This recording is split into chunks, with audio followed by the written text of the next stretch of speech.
Support comes from the Missouri Forest Products Association, committed to conservation and careful management of the state's forests to make them more resilient and better habitats for wildlife.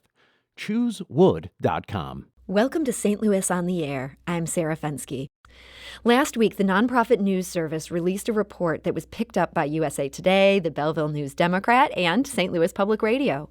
Midwest correspondent Cara examined some of the problems that shoppers in East St. Louis encounter at local corner stores.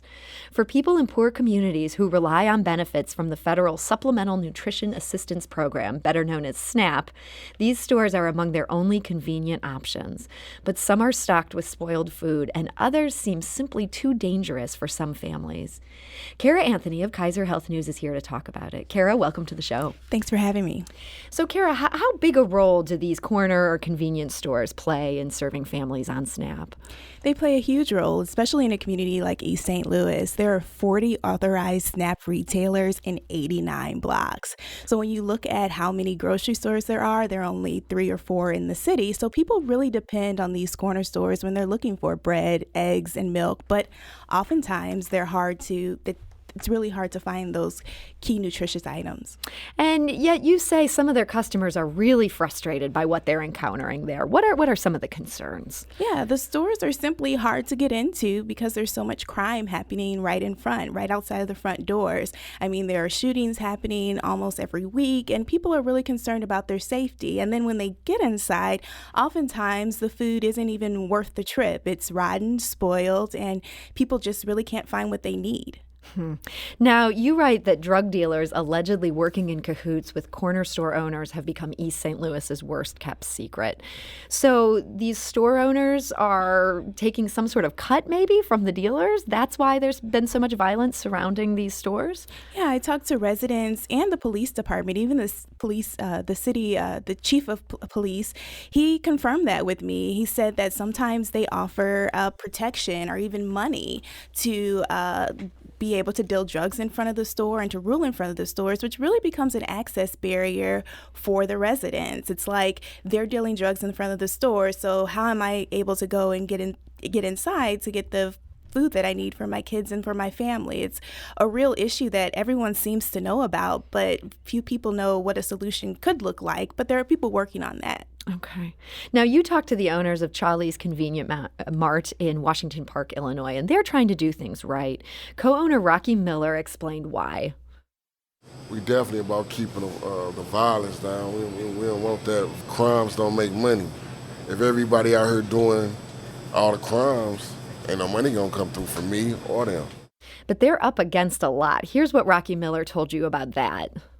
The wrong person catch up with you and they got beef, and it's like that, it'll get you at that store.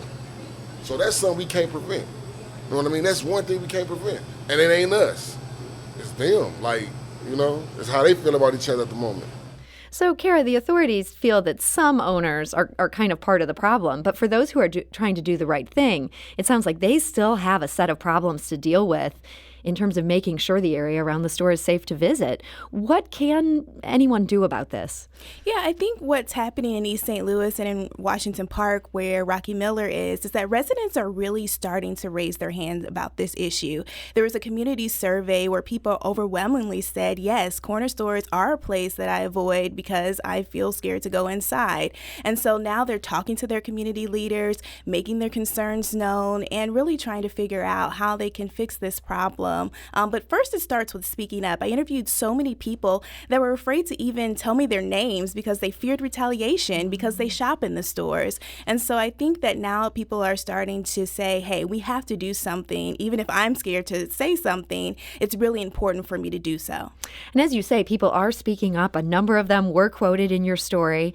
And now this story's been out for about a week. What kind of reaction has this report been getting from advocates and those in the community? Yeah, I think people people are kind of like, tell me something new. It's something that we've dealt with for a long time in East St. Louis. I'm a resident of the city, and so corner stores have always been, I was a former resident of the city. I lived there up until just about a year ago, and corner stores have always been a big part of the fabric of our community.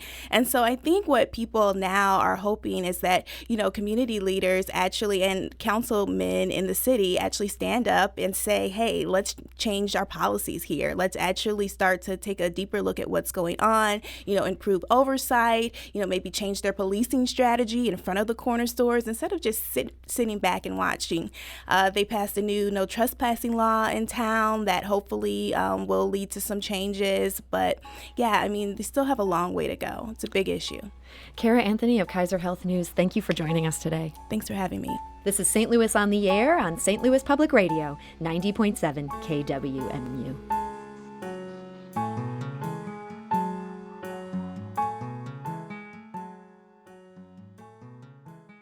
Support comes from the Missouri Forest Products Association, committed to conservation and careful management of the state's forests to make them more resilient and better habitats for wildlife.